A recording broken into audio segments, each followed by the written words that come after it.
أعوذ بالله من الشيطان الرجيم بسم الله الرحمن الرحيم رب اشرح لي صدري ويسر لي أمري واحلل عقدة من لساني يفقهوا قولي.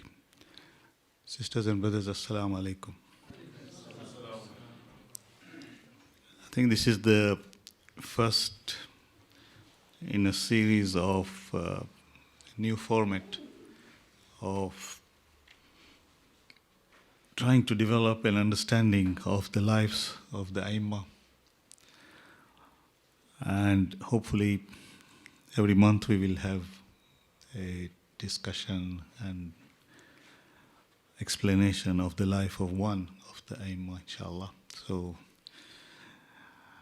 I'm the first test or guinea pig, as you call in English, of this. Inshallah, it will improve over time. So let us start with what we have for the fifth Imam, inshallah. Now, we must remember that the fifth Imam is born, and especially in terms of his imamat itself, is in a time when probably most of the companions of the Prophet have passed away. In fact, there are quite a number of reports of one particular companion of the Prophet who had gone blind by that time. His name was Jabir ibn Abdullah al-Ansari. And Jabir is said to be saying to everybody that I have heard from the Prophet that Jabir, in your old age, you will meet my successor who will have the same name as me. So Jabir was going around saying that, does anybody know somebody called Muhammad from the family of the Prophet who is here? I need to meet him. And finally, once he was able to meet the Imam and tell him that I must give you the greetings of the Prophet himself, because he told me that I will meet you. So that shows us that this was probably the last, one of the last surviving companions of the Prophet at that time. Because indeed it is about 70, 80 years after the passing away of the Prophet. So one would not expect many companions to survive that long.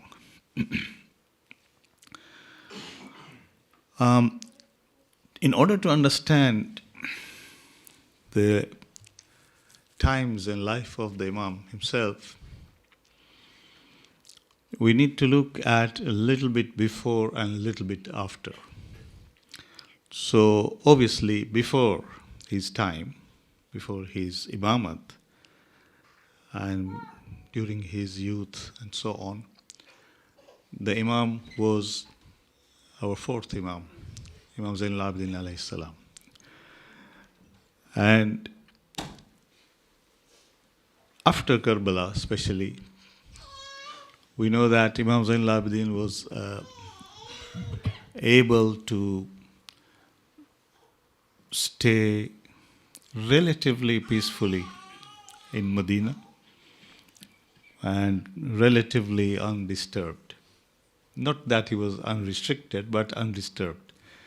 Because I think the Umayyads had their own problems and they didn't want to create more.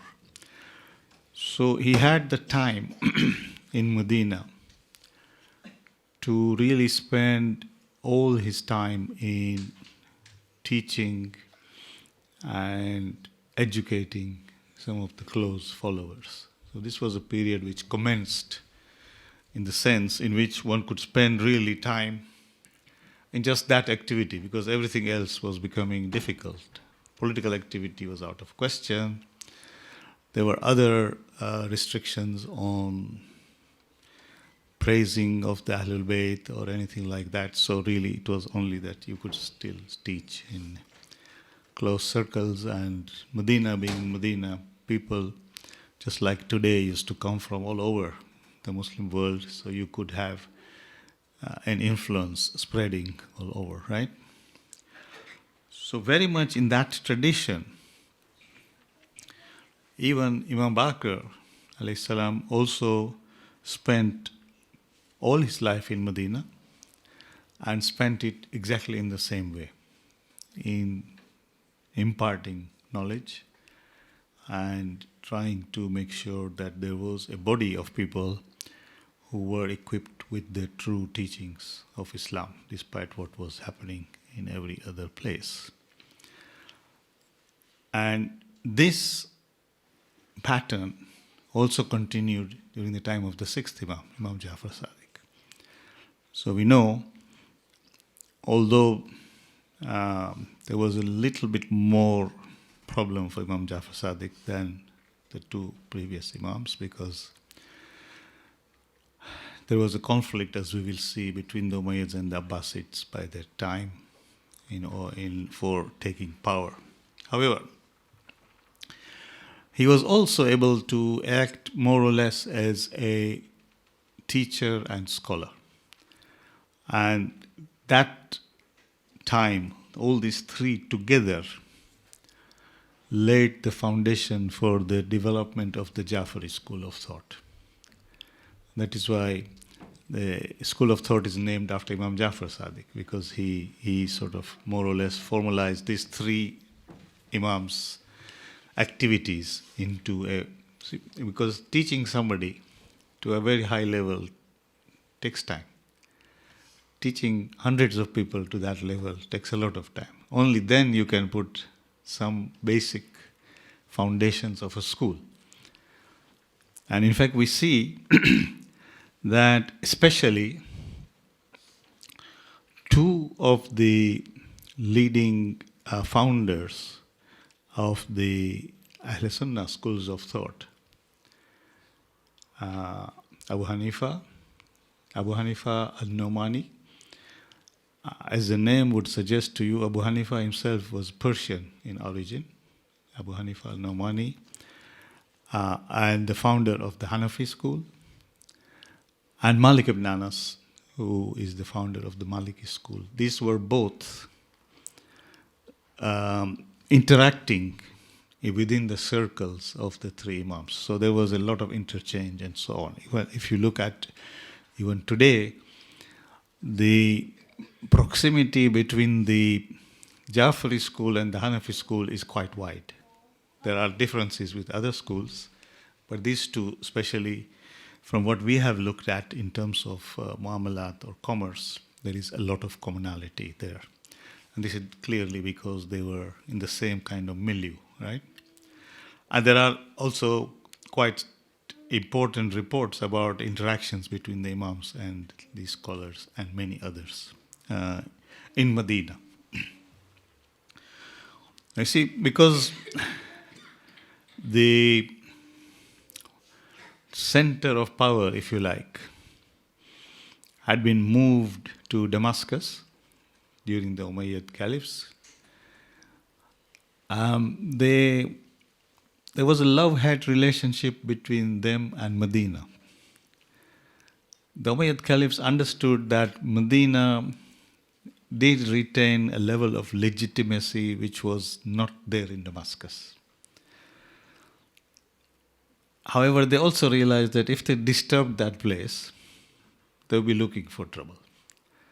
So there was like every now and again they would make a point or try to humiliate some scholar or even the Imam sometimes, and then go back just to make sure that they didn't go further than that. But that did not stop them, obviously, from educating and training a lot of their disciples who then went over to other parts of the world. And in time, this started to bear fruit, where you had the kind of thinking in many places. And last Muharram, we saw some of these trends which sort of evolved into the Fatimids in North Africa and all kinds of other groupings which were sympathetic to the Ahlul Bayt. So it's important to to situate the fifth Imam in between the fourth and sixth Imams, that this is a continuum of three Imams. And quite different from the time of Imam Hussein alayhi salam, where obviously all communication had broken down, and then there was this massacre in Karbala and its aftermath. And quite different from the time after Imam Jafar Sadiq, because then obviously the Abbasids were coming on and there was again toing and froing. But that we will look at when we look at Imam Musa Kazim and Imam Raza, inshallah, at the appropriate time. We can also see that the name or the what we call the kunya of Imam Baqir alayhi salam. Of course, his name is Muhammad, but his kunya or his honorific title, if you like, is Baqir al-Ilm, which literally means he who splits open knowledge. So one can see the emphasis of the person, yeah, what people know him as, right? So, for example, when we go and see Imam Ali alayhi salam, immediately we look at bravery, apart from knowledge and things, but the bravery and these things become more open. In a similar way, Imam Baqir is just known mostly for the knowledge he possessed. And there were problems here in how this was viewed and transmitted, which also we will see, because that's quite an important angle. Before that, we have to see that after Karbala, there were a number of developments within the followers of the Aimma, not outside, where there were disagreements on approach and on principle as to what needs to be done now. So we saw, for example, that especially there was a lot of remorse in the people of Kufa, that when the time came, they did not support the Imam. And in order to express sorrow, these people are, of course, known as the Tawwabun, those who wanted to repent for their shortcomings. But now they got people who said, look, it is not just no point in just, crying and saying, I'm sorry, we have to do something. We can't just leave it like that. We have to rise. And so they got quite taken in by movements like that of Mukhtar al-Thaqafi and so on, who wanted to take revenge. Eventually, that kind of thinking led also to say that any leader or any imam cannot be quiet. He has to announce himself as the leader of a revolt and take part in active confrontation with things which were not going properly. Imam Zain al-Abidin, of course, did not agree with that. He said, no, this is not our role. And those people went ahead and they developed their own ideas of who is the Imam, and as they said, some of these key leaders like Muhammad al-Hanafiya and so on have gone into Ghaiba and they continue to live on, and they are the Imam. And then they forgot this line.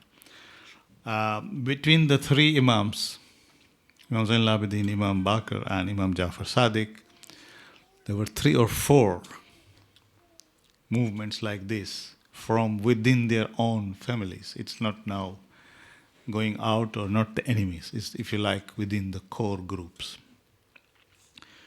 All of them, in one way or another, were defeated by the other parties and became very, very disappointed. So on the one hand, they didn't find that much support from the Imams for this kind of activity. Sometimes active discouragement as well. On the other hand, they didn't find success on the battlefield. As you can imagine, this led to a kind of attitude of resignation and despair, and eventually it metamorphosed into a kind of glorification of some particular personalities. So it started with people like Nafs Zakiya, Muhammad al-Hanafiya, and so on. And slowly also then, over time, started to put all kinds of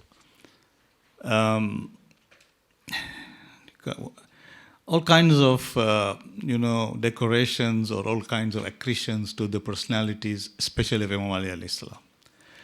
So you have, as we mentioned in Muharram today, you have people like the Nusayris and so on, who nearly elevate Imam Ali to this role of like Jesus-like role in Christianity, right? Really near God, near godliness.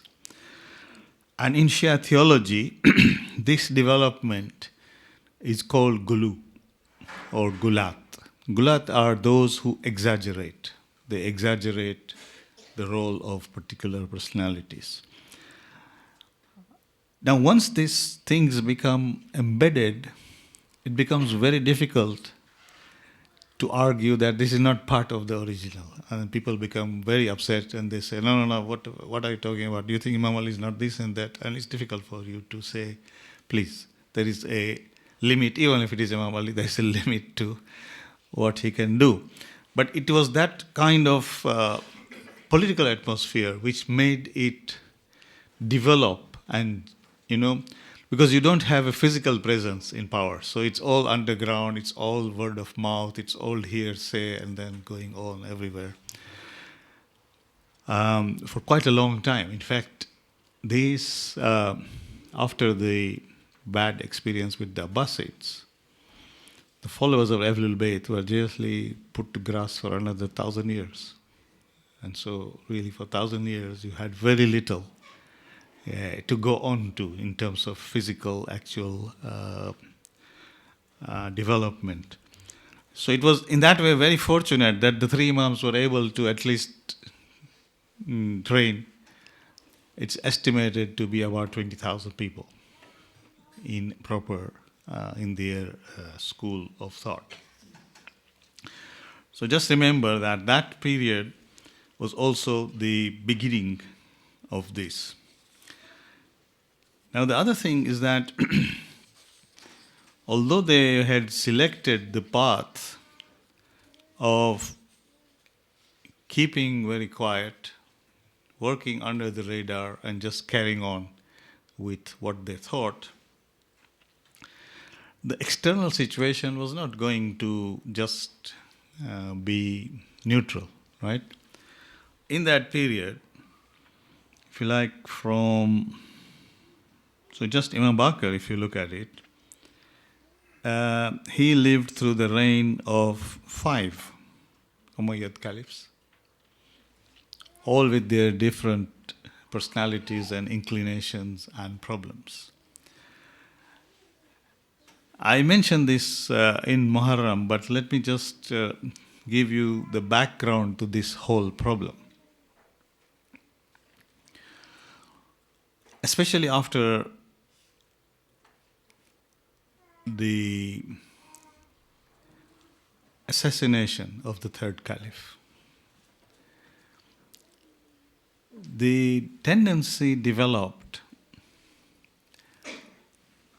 to regard the non-Arab Muslims, who were referred to as the Mawali, right, as what we would call second-class citizens.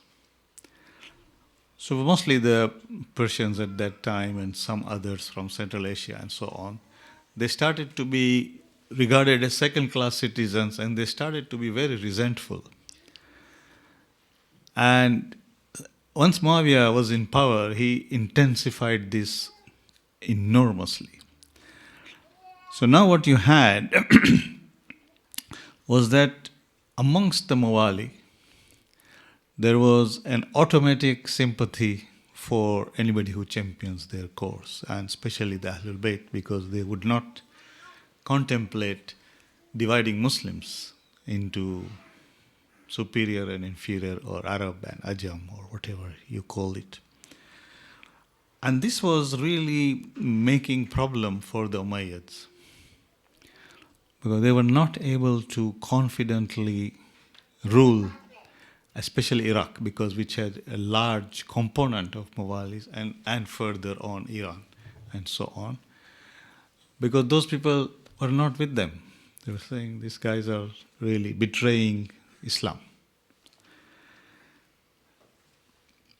The 4 or 5 caliphs after Muawiyah, they pursued this regardless path until it was the time of Umar ibn Abdul Aziz. Umar ibn Abdul Aziz is the first Umayyad caliph who realized that this was wrong. And he started the process of correcting it, started to try to find ways to equalize taxes, equalize rights, equalize sort of obligations, and so on, between the Arabs and the non-Arabs in the whole growing Muslim world. And of course, the fortunate thing for everybody was that the empire was growing all the time. So when there is growth, there is less resentment if you divide it slightly badly. But if the growth stops, you have a problem. So the division was slightly better. Now, in this background, you will see that the relationship between the Umayyad caliphs and the Imams varied according to their stance on this problem. So, for example, it is said that the relationship between Imam Baqir and Umar ibn Abdul Aziz was the best amongst the Umayyad caliphs, because they could see eye to eye on many issues. In fact, in some reports, I do not know how authentic they are. It's also said that Umar ibn Abdul Aziz gave back the gardens of Fadak to Imam Baqir, saying that really this was your right from the beginning and it should not have been taken, and you take it back. And it is said that he used the income from there to give scholarships and so on to people who wanted to study. Okay, so you can see that amongst the Umayyads there is also a gradation of how close or how far you can become. It was also Umar ibn Abdul Aziz who stopped or tried to stop the cursing of Imam Ali in the Adhan, which Muawiyah had instigated. Okay, just nearly 80 years of cursing. He said, no, this is wrong. It cannot be done. And so this external environment also provided either opportunities or restrictions for the Imam to continue his work. Okay. Now, in this atmosphere, we have also, towards the end of Imam's life, a new development, quite deceptive in the beginning, in the sense that there was the beginnings of the rise of the Abbasids. Now, this was obviously, as the name suggests, it was the uncle of the Prophet, his family, and they were rising up to claim the rights of the Ahlul Bayt. So it was, in a sense, if you view at it from the Imam's point of view, this would have been quite a significant opportunity, right? And it was coming mostly from the east, from Iran, side of Iran, yeah? The key men who propagated this and who was instrumental in bringing the Abbasids to power at a later stage during the 7th and 8th Imam's time was a man called Abu Muslim Khurasani, as the name suggests, from Khorasan. Abu Muslim Khurasan is a well-known person who sort of helped to found the Abbasid rule. And Abu Muslim Khurasani even approached the Imam for support. And the Imam said, no, this is not our job. Our job at the moment is not this. Our job at the moment is just what we are doing. We are not interested in. So neither to his close supporters who wanted to revolt did they give support, nor to this kind of opportunities which came. In fact, later events showed that probably he was right. Those guys were just opportunists wanting to take power and then throw them out as well.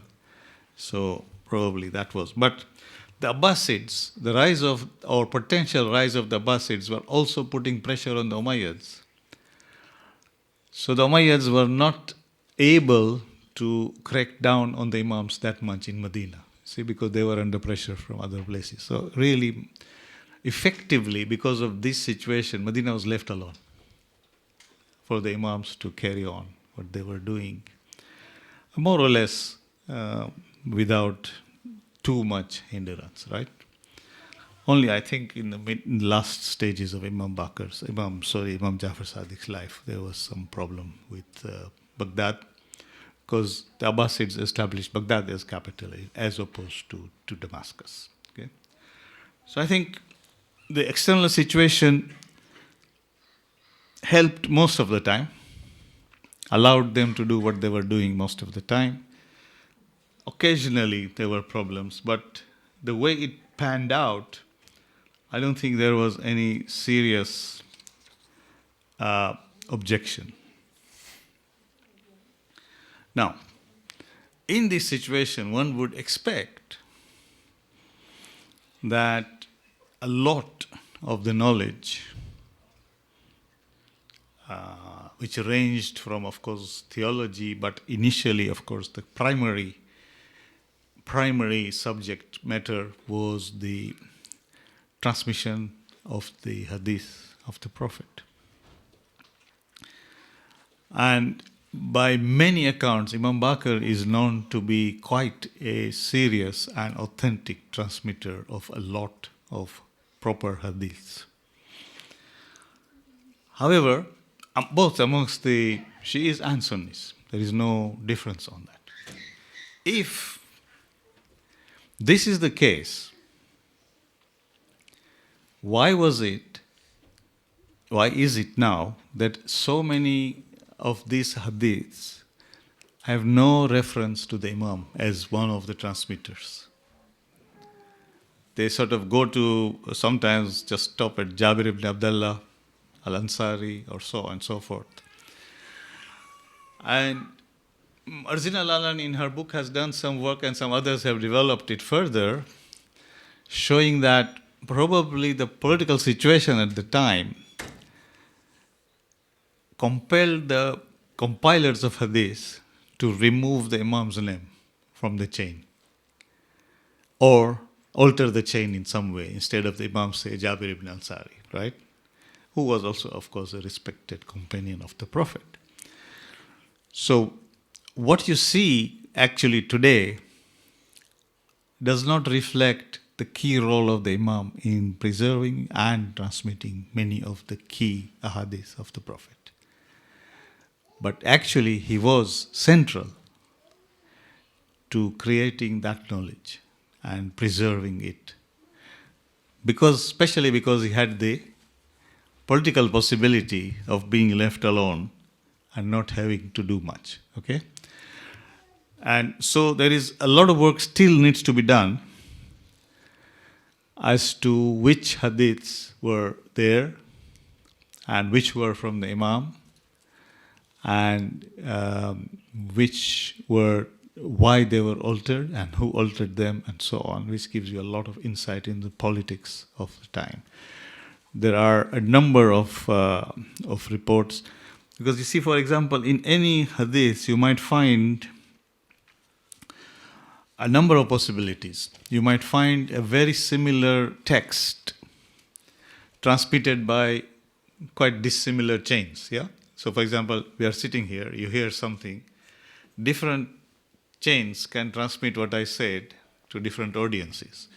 It doesn't make you wrong, or me wrong, or the other chain wrong. All are correct. And the science of hadith obviously relies on trying to find out that these chains are authentic. The people who are transmitting are actually reliable.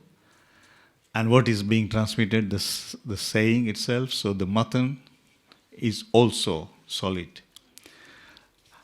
And if you apply all these tests, you see that many of the hadiths have been transmitted, the text, the subject matter is okay. The chains have been sort of either tampered with or alternative chains have been used so that the Imam is not involved in the chain. But nevertheless, the knowledge has been spread. In addition to hadith, there are 2 or 3 aspects of the Imam's theology which we need to look at in a little bit more detailed fashion. The first one is the concept of the imama itself. Now, as I said, those supporters were saying anybody who rises up is the imam. Okay? If you want them to be from the family of the Prophet, all of these were also from the family of the Prophet. So you say Zayd bin Ali or whatever. So both qualifications are there. Imam Baqir, Imam Zainul Abidin to some extent, but Imam Baqir and Imam Jafar Sadiq very conclusively come down and say no. The Imam is appointed by the previous Imam, by Nas, designated, is not a blood successor in that sense, okay? And this designation is predestined from Allah, and this designation also implies the transmission of knowledge to the successor Imam. So this concept of a designated Imam comes and is developed in quite detail by Imam Baqir alayhi salam, first time, and then Imam Jafar Sadiq carries it forward. The other concept which was creating problem, of course the Umayyads were very interested in that. This is the concept of Qada and Qadar. Qada, of course, Qada and Qadar, free will and predestination, right? If I am able to persuade you that really everything is predestined, then your caliph is also predestined. So don't need to worry. It's Allah's will. Whether it's good or bad, you live with it. And in fact, in some theologies, in works of people like Ibn Taymiyyah and so on, this is the idea that if somebody manages to become a ruler by whatever means, it becomes incumbent on you to follow him. Full stop. So that's where it leads. The Imam said no.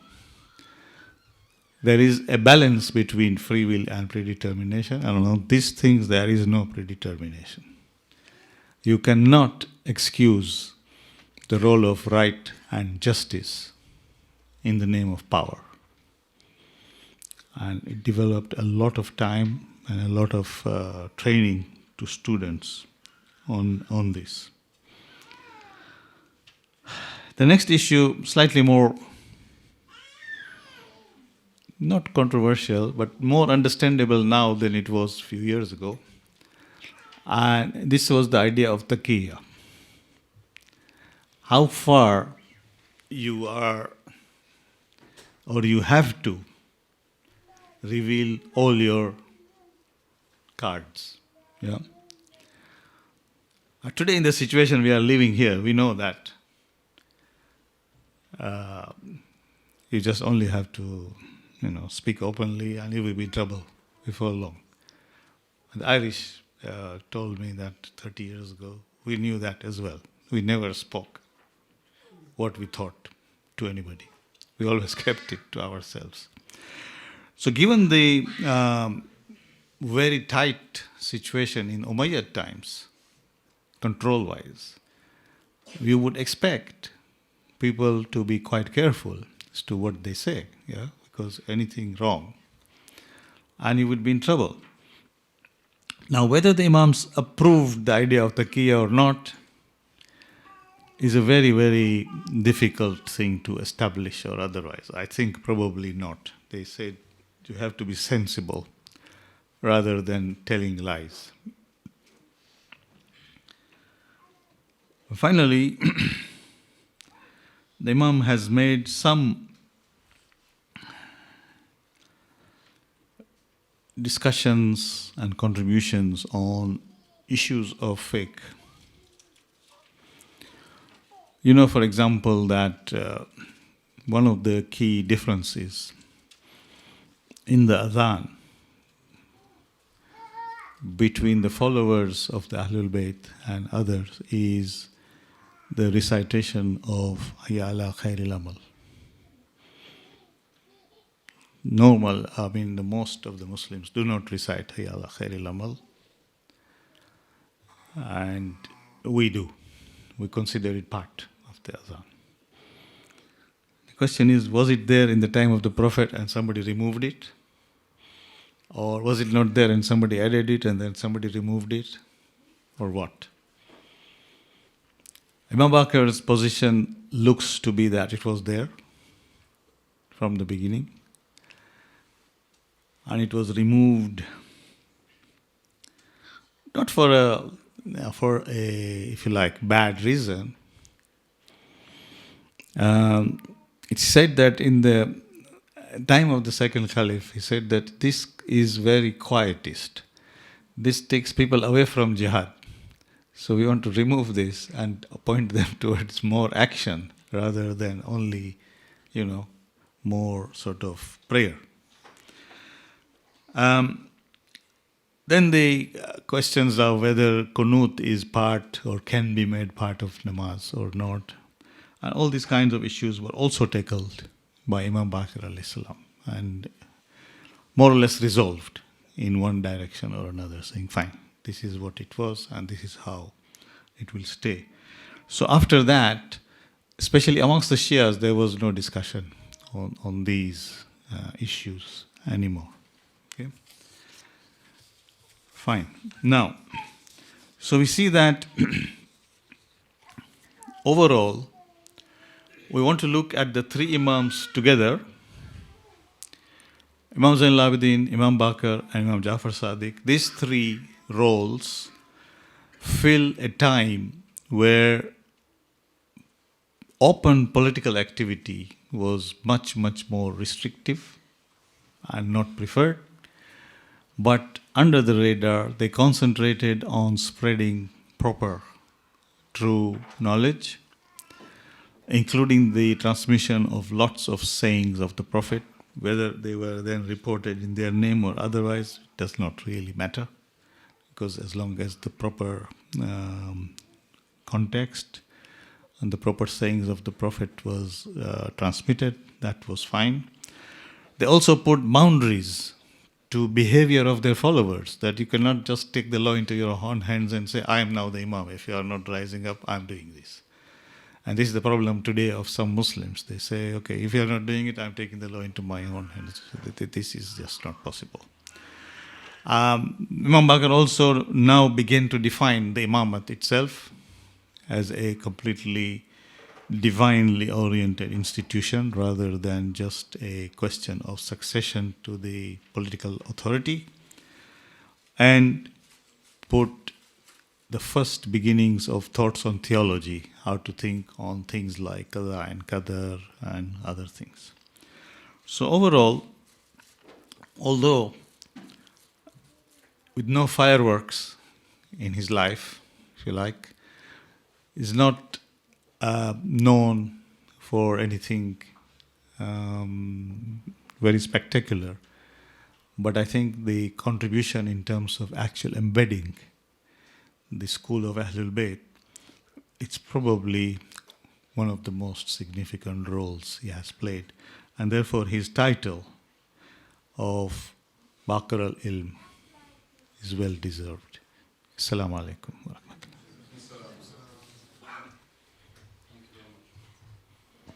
rahmatullah. We now have some time for questions, if there are any.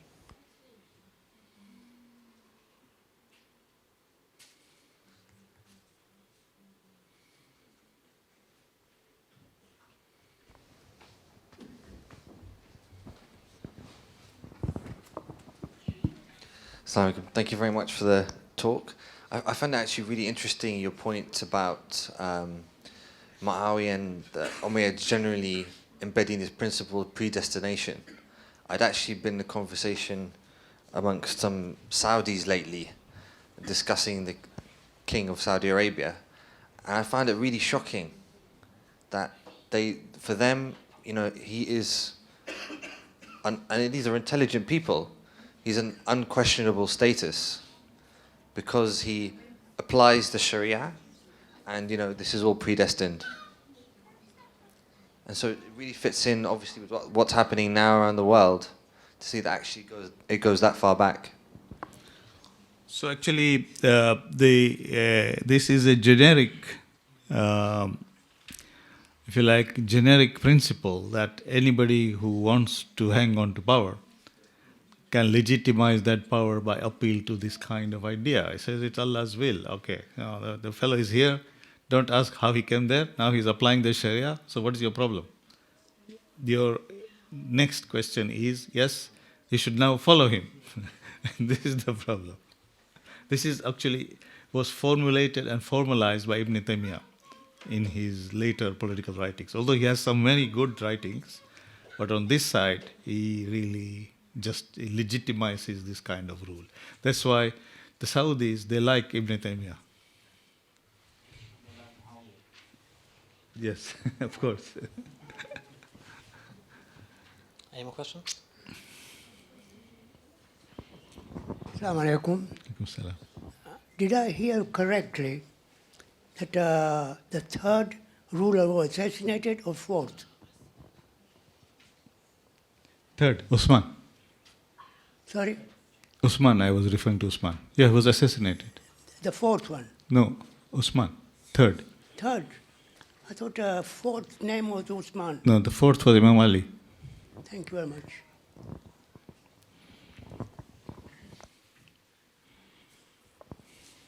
Anyone else? Assalamu alaikum. Thank you for your lecture. You mentioned that Imam Baqir is removed as a person, as a point of reference, as a person, in terms of references and sourcing. Is that from all the books of hadith? Because we would say that different books of hadith are written by different people. And therefore, even if there were politics, it would influence them in different ways. So is it from all the books of hadith? Yes, I know what you are referring to. Yes, it is all the books of hadith. Of course, you see when you look at the books of hadith, you have two categories, yeah? You have the most common ones. So, for example, amongst the Ahl Sunnah, you have the Sihah Sitta, the 6 books of hadith, right? The Muslim, Bukhari, Tirmizi, and so on and so forth. But underneath them, there are lots of other compilations which they rely on because these do not cover everything. Okay, so for example, you have the Muwatta al-Malik of Malik, which has a lot of these hadith there. You have compilations by Shafi, by Imam Abu Hanifa, and so on. All of them contain many of these transmissions from Imam Baqir, especially, right? What I'm saying is that the chain does not refer to Imam Baqir. It sort of substitutes many places Imam Baqir by Jabir ibn Abdullah al-Ansari, which is fine as long as the main body of the hadith is the same. We don't have a problem. So there's a lot of work being done now to see which ones were actually from Imam Baqir and have been doctored because of politics as the chain, not the hadith itself. Okay, then amongst the main compilations, there is also a secondary problem that many hadiths have been either not reported correctly or omitted or doctored to suit politics, right? So, for example, if you look at the reporting on Mubahala, if you hear Sheikh Bamanpur's lecture here as well, you will see that there is no dispute about the incident, about the event. And if you look at all the hadiths, all the reports, you will see there is no dispute about whom the Prophet took. But in some of the reports, suddenly they go silent on whether Imam Ali was there or not. They don't say he wasn't there. They just... So in this way, you doctor and color. Because if you are saying that, please remove Imam Ali from these things, you slowly de-emphasize it, right? You don't mention. And that way, if that one becomes the key source, then slowly next time somebody may just remove, not mention at all, right? And so it goes on. And in this way, many hadiths otherwise have been doctored, especially because of political considerations. Here the politics is not that bad, it's just that these people should not be seen as authentic transmitters of the reporting of the Prophet saying. So is this applicable to the Shia sources as well then? Shia sources, of course, have a different dimension and problem. In Shia sources, we don't have a problem. If said Imam Baqir said this, we don't ask them whether he heard it from the Prophet or it was from himself. Because our hadith, if you like, consists of the sayings of the Prophet and the Imam. So it's not a problem, but we don't have to go deeper into it, right? Non-Shia sources, they have to go there.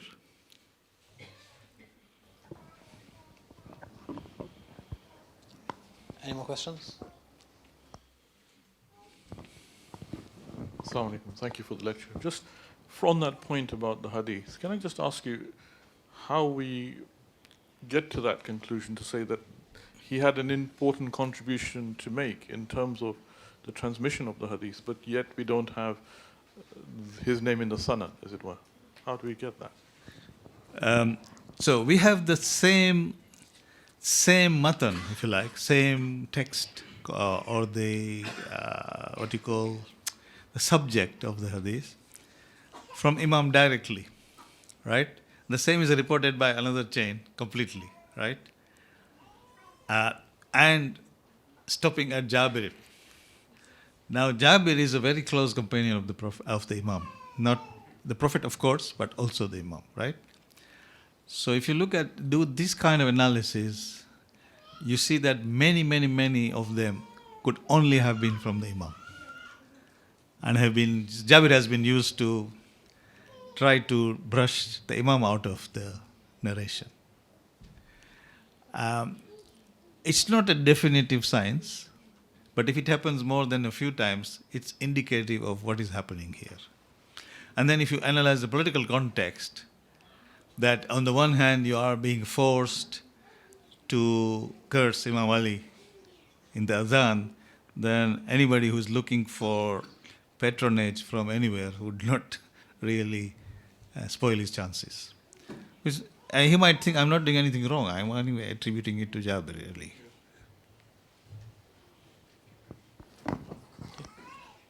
Just on another point as well, I think when you talk about the three Imams, I think one thing that we need to perhaps consider is their role in consolidation because of the lack of support that they had. And if they hadn't done what they did, then we would be in a difficult position. For sure. This was what I was trying to hint at, that look, the kind of support they had post-Karbala was really very small.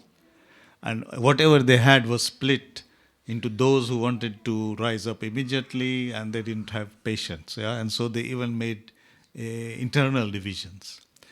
So this was critical to consolidate. If this didn't happen, then the whole thing was just not going to be there.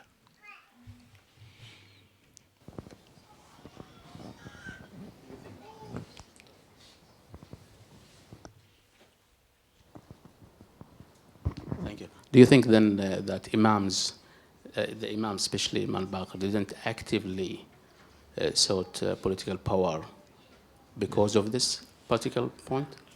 I don't know Or what was reason? their wisdom, but we can see that they did not seek power actively, whether they thought the time was not right or because of this, Allah knows. But we can only see what was happening, yeah? For example, let me give you an example. Imam Said Mohsin al-Hakim, who was, of course, the marja in Iraq. A lot of people used to come to him and say, look, Sayyidina, we should rise against this Baathist rule. And he was saying, the time is not right. Please, hold it. And they were saying, you are a coward. I was saying, fine, okay, I'm coward, so what? But this is my judgment. So sometimes it is a judgment, but of course in the case of the Imam, it's more than a judgment, right? So we don't know, but I think it's probably wisdom. Exactly what the conclusions. The Imam thought there was We need most time to build. and most important matters than that. That's just the political power. Yeah. Yeah, the time was really critical in terms of the heritage of the whole Prophet and the full risalat of Islam. So you know now, for example, even today, if you look at your own country, it's very difficult to judge when to fight and when to work under under the radar, right? Sometimes very difficult. But sometimes you make a choice and it may not be right. That is a different question. But the decision is very difficult. Thank you. Any final question? Assalamu alaikum. Assalamu alaikum. Thank you so much for your talk. You mentioned that omitting the Imam from the chain of hadith is an indicator for how strong this chain is. How often have you seen from your research this being used as an indicator for that purpose? No, omitting the Imam was not to show that how strong the hadith is. It was to show that I am not a sympathizer of the Imams. Okay? If I am, say, a collector of hadith and I want to leave or I want to have some favors from the court, I don't want to falsify the hadith, but I want to falsify the chain to see that I am not a supporter. No, it doesn't strengthen. Of course, if the Imam's name is, it will strengthen. As in the would that be used as an indicator of the chain of the hadith? They fell under the pressure, political pressure, to omit his name from the chain. Yeah. But you see, you stop it, you start the chain from somebody who is very authentic as well, like Jabir ibn Abdullah Ansari, right? So nobody will question Jabir. But actually, it's the Imam, not Jabir. So then you want to take the Imam out, that the Imam has no role in this. Because when you want to make the Imam look bad, you say, what has he done? He doesn't know anything. He's just trying to pretend, yeah?